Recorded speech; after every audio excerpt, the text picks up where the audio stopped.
So it's officially 2022, and firstly, Happy New Year, my friends. I hope this year is great to you in terms of health and happiness, but what 2022 also means is that later this year, we should be seeing the release of the hotly anticipated Modern Warfare 2 by Infinity Ward. Following up on the narrative and success of the first is something I'm sure a lot of people are looking forward to, or not, depending on who you ask, but it's what we'll likely see introduced later this year. But what a better way to start 2022 out than by talking about some recent information that came out from some industry insiders. So today, I want to break down that information for you so that you're in the know, you have all the relevant information, and you're all up to date. That said, as we go along, let me know your thoughts down below. Are you looking forward to anything in particular with Modern Warfare 2? Any hopes that you have for the upcoming title?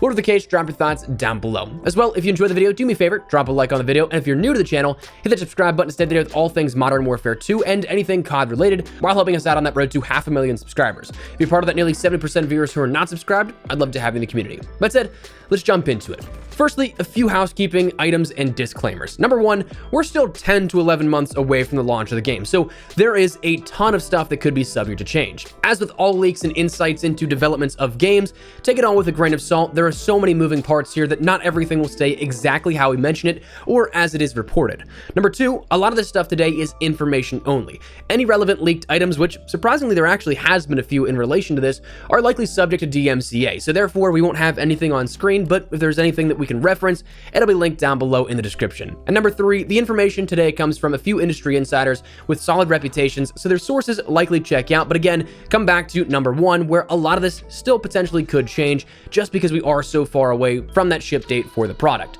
But that said, Modern Warfare 2. The big thing that a lot of people are talking about and a lot of the relevant information to the project is in relation to the third mode of DMZ, as it's being called, Demilitarized Zone, or whatever that could be codenamed for. But it's apparently similar to Escape from Tarkov in rumor and comparison, where you can drop in, loot, survive, extract, and then save your progress. It's recently been compounded on top of this by Tom Henderson that we'll see some more money-based systems introduced with this, an economy, a currency in the co-op mode itself, and more looting systems will be in play for how this all works out. Now, also coming from another industry insider, Ralph's Valve, he ended up tweeting a little bit about this in relation to DMZ, talking about how this is going to be the third mode and acting as sort of co-op. So that means that we won't see Spec Ops this year, but instead this DMZ third mode, and it's going to act as a PvEVP, which is kind of cool because it'll be kind of like Spec Ops if it had multiplayer. So you'll have an active world to launch into. You can be fighting enemies that are AI while trying to complete an objective, but then you'll have to worry about those real live enemies coming and nabbing your loot if there's any nearby. What's interesting is that he said that this would be supported as the traditional co-op mode, not as something that will go free to play and stands alone on its own two legs, which spawns a very, very interesting discussion, which I want to close out the video here on in a little bit. But firstly, I want to talk a little bit about more of this information we learned as of recently. Ralph also closed in on the possibility that there could be some PlayStation exclusivity, though there are no details of that just yet, and the details of the Sony and Activision deal at a top level, there's nothing on public record. So after such minuscule bonuses this year for PlayStation and Vanguard, I think it really only comes down to like XP bonuses in terms of party up XP mechanics, an extra 24 hours of some XP events, like 2 creative class slots that are additional on top of the 10 you already have by base default, and then I think like seasonal combat packs. So I think there's not really all that much right now, but it's possible that we do see something happen. But fingers crossed, it's not as large as Spec Ops Survival and Onslaught, 2 subdivisions of their own separate co-op modes being completely specific to PlayStation.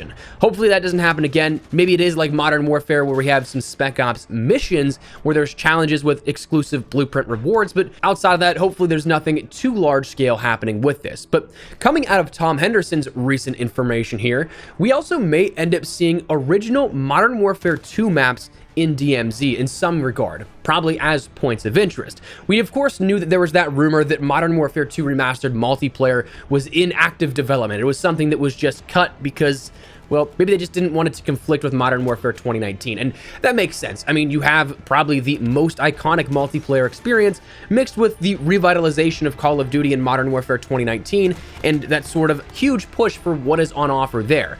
You wouldn't really want to take away from one of those if you're running the business side of things, but it was mentioned by name. Things like Afghan, Terminal, Quarry, Trailer Park are likely possible points of interest here that have been pitched for being part of DMZ.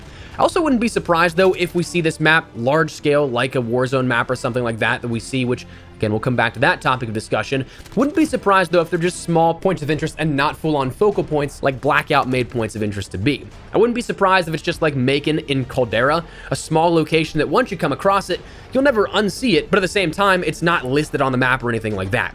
So it would be cool, combine elements of Tarkov in that regard, but perhaps give players a sort of familiarity with maps that they may recognize from legacy Modern Warfare maps, and also possibly a new Warzone map as a whole.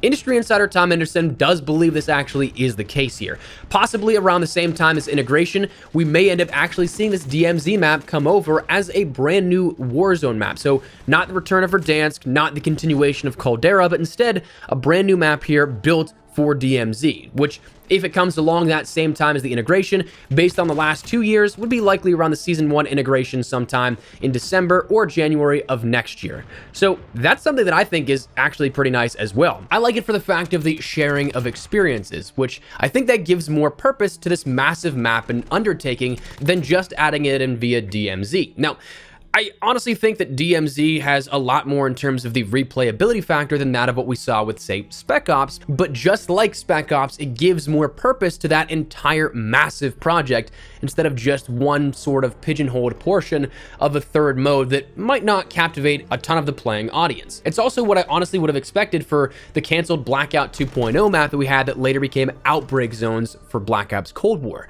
A lot of people thought that was going to be the new Warzone map back in this past March and April. Instead, we got Verdansk 84. But that comes back to that sort of free-to-play element thing, circling back fully to what Ralph mentioned, that this will not be free-to-play. But as much as whenever I read that, I'm like, I don't like that idea. I like the possibility of DMZ going free-to-play being something that offers up a whole new experience to a lot of players. At the same time, again, from a business side of things, I totally understand that on an objective level. As much as I want Call of Duty to reach as many people as possible with new, fresh things like this that could help the franchise soar even higher, reinventing itself again, investing into Warzone as much as they have, then having two free-to-play projects would definitely conflict big time and take away from that play space. You're essentially making competition for the players that you already have in-house. So for that reason, I understand why that wouldn't necessarily be free-to-play at that point. But at the same time, while the DMZ experience may not come free to play, having that sort of world that is created, not lost, and instead being ported over to the Warzone map is something that